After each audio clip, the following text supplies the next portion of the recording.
Welcome back. आप देख रहे हैं प्रॉपर्टी गुरु और अब बारी है आपकी प्रॉपर्टी से जुड़ी लीगल प्रॉब्लम्स को सुलझाने की। और इसके लिए आज हमारे साथ स्टूडियो में मौजूद हैं लीगल एक्सपर्ट उदय वाविकर। उदय जी, बहुत स्वागत है आपका प्रॉपर्टी गुरु में। तो चलिए उदय जी के साथ सवाल जवाब के सिलसिले को शुरू करते हैं। लेते हैं अपने पहले कॉलर को, मनोज खुल्लर साहब, नई दिल्ली से इन्होंने फोन किया। मनोज जी, पूछे अपना सवाल।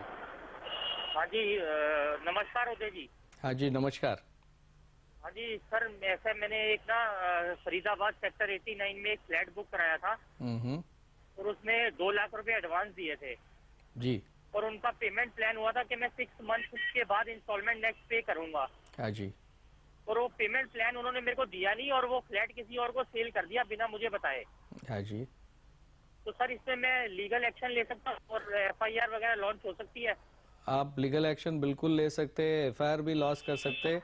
साथ साथ आप कंज्यूमर कोर्ट में भी कंप्लेंट दर्ज कर सकते हैं कि अगर ये फ्लैट आपका रजिस्टर्ड एग्रीमेंट है तो आपको मिलेगा, नहीं तो आपको मार्केट वैल्यू भी मिल सकती है। तो कंज्यूमर कोर्ट में आप अगर तकरार गुजारिश दर्ज करेंगे तो या तो आप इंटरिम रिलीफ ले सकते हैं, नॉट टू ट्रांसफर, और साथ साथ आपकी मार्केट वैल्यू भी आप मांग सकते हैं। क्योंकि एक बार आपसे पैसे लिए तो बिल्डर का दूसरे किसी व्यक्ति को फ्लैट बेचना बिल्कुल अनुचित है। इसे अनुचित व्यापारी प्रथा कहते हैं। मैं तो ये सजेस्ट करूंगा आप कंज्यूमर कोर्ट में जरूर कंज्यूमर फोरम के सामने, मंच के सामने तकरार गुजारिश करें, आपको रिलीफ मिल सकता है।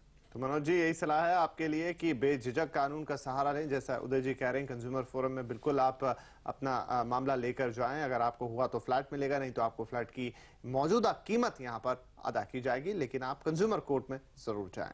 अगले कॉलर है हमारे नीरज चतुर्वेदी, कच्छ से इन्होंने फोन किया है। नीरज जी, पूछे अपना सवाल।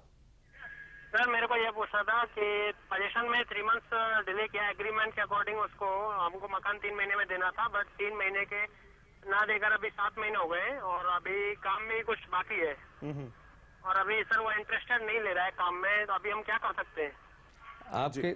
आपके सामने 2 ऑप्शन है। एक तो आप बिल्डर को फॉलो अप करें और साथ साथ आप कंज्यूमर कोर्ट में या सिविल कोर्ट में जा सकते हैं कि आपको जल्दी से जल्दी पोजीशन मिले। और जो डिलेड पोजीशन यानी कि आपको देरी से पोजीशन दे रहे हैं, इसके लिए आप मुआवजा मांग सकते हैं। क्योंकि पोजीशन की तारीख देना एग्रीमेंट में बहुत जरूरी है, और अगर नहीं दी हो और देरी किया हो तो आप उसकी मुआवजा उसके लिए भी मांग सकते हैं कंज्यूमर कोर्ट से। वो ज्यादा इफेक्टिव रहेगा आपके लिए। तो नीरज जी, ये सलाह आपके लिए कि आप कंज्यूमर कोर्ट का यहाँ सहारा जरूर लें और मुआवजे की मांग करें। जो देरी आपको हुई है तो आपको यहाँ पर जरूर, आपका केस काफी स्ट्रांग है। आपके साथ में अगर कुछ और लोग हैं जिन्होंने आपके साथ मकान लिया हो, बिल्डर ने उन्हें भी इतने वक्त का वादा किया हो लेकिन उनके साथ भी देर हो रही, तो आप उन्हें भी साथ में ले जा सकते हैं। तो आपका और सब लोगों का जो दावा है, जो केस है, वो काफी मजबूत होगा। अगले कॉलर हैं हमारे स्वप्निल, और माफ कीजिए इन्होंने ईमेल भेजा है हमें। उनका ईमेल हम लेते हैं। उनका कहना है कि उनका फ्लैट पगड़ी पर किराए पर लिया हुआ है और अब बिल्डिंग रीडेवलपमेंट में जा रही है। जानना चाहते हैं कि रीडेवलपमेंट के बाद बिल्डिंग प्लॉट पर जमीन मालिक या सदस्य किसका अधिकार होगा? उदय जी, ये तो पहले आपको ये पता करना चाहिए कि आपका अगर पगड़ी पे फ्लैट है तो आपको कोई रेंट रिसिट नहीं होगी, आपके नाम का नहीं होगा। तो आपको ये बहुत जरूरी है कि आप डेवलपर के साथ या मालिक के साथ एक ट्राई पार्टी एग्रीमेंट करें, जिसमें आपको या तो वापस किराए पर मकान मिलना चाहिए, नहीं मिल रहा है तो आपको एग्रीमेंट के जरिए वो ओनरशिप करते हैं तो वो मिल सकता है। मगर किराए पर अगर फ्लैट है तो आपको फ्लैट जब तक आपका लैंडलॉर्ड एग्री नहीं करता, ट्राई पार्टी एग्रीमेंट नहीं होता है, आपको नहीं मिलेगा। जनरली ये सोसाइटी अगर आपकी है तो वो पहले रीडेवलपमेंट एग्रीमेंट करती है।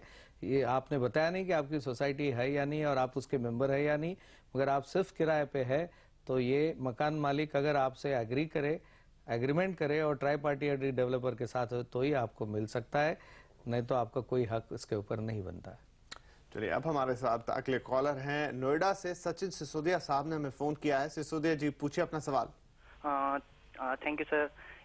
मैंने BPTP फरीदाबाद में एक प्लॉट लिया था 2007 में रीसेल में जी। तो उस टाइम उनका कमिटमेंट था कि 6 मंथ में या 8 मंथ में पोजीशन दे देंगे, लेकिन उन्होंने अपनी कमिटमेंट से हट गए और वो हमेशा मुझे 3 मंथ्स और 4 मंथ्स की डेडलाइन देते रहे कि अब आगे होने वाला है, आगे होने वाला है। फिर भी मैंने उनको पुश किया तो उन्होंने एक मुझे ऑफर दिया था पोजीशन के लिए, जिसके लिए उन्होंने मुझसे 3.25 लाख रुपए का ब्लैक मनी की डिमांड की थी, जिसके लिए मैंने डिनाई कर दिया था। उसके बाद भी उन्होंने फिर लास्ट में 2009 में मुझे पोजीशन दिया, जिसका फिर मुझे फिजिकल पोजीशन उन्होंने 6 मंथ बाद दिया। लेटर उन्होंने इशू कर दिया 6 मंथ पहले का, लेकिन जो उन्होंने फिजिकल पोजीशन दिया मुझे 2010 मार्च में दिया, जिस पे लेटर पे स्पेसिफाई था अक्टूबर 2009। अब मैं उनको पुश कर रहा हूँ कि मुझे रजिस्ट्रेशन दीजिए, वो उसके लिए भी मुझसे ब्लैक मनी मांग रहे हैं कि ईडीसी आईडीसी होडा की तरफ से बढ़ाने का कुछ चल रहा है, इसलिए आप या तो ईडीसी आईडीसी हमें ब्लैक मनी के अभी दे दीजिए 3.25 लाख रुपए 1100 रुपीज पर स्क्वायर यार्ड के हिसाब से हम आपको रजिस्ट्रेशन दे देंगे, नहीं तो आप होल्ड कीजिए इंडेफिनेट टाइम के लिए।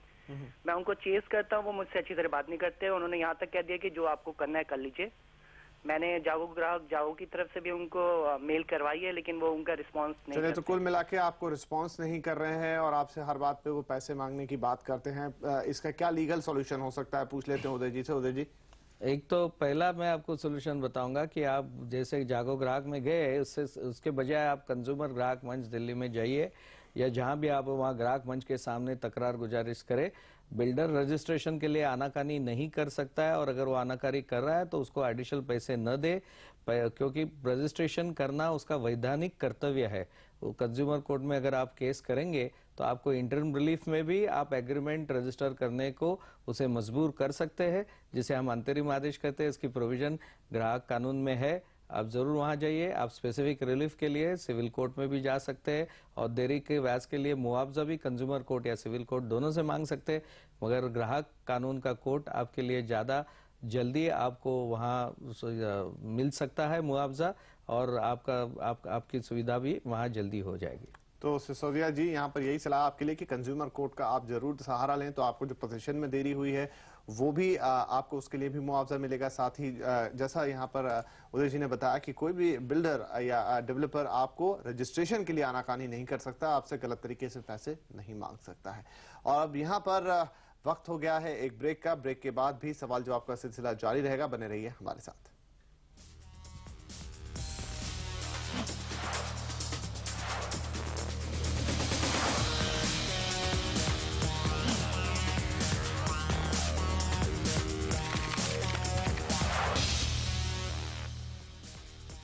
Welcome back. आप देख रहे हैं प्रॉपर्टी गुरु, और अब आपके लीगल सवालों के जवाब देने के लिए हमारे साथ बने हुए हैं लीगल एक्सपर्ट उदय पाविकर जी।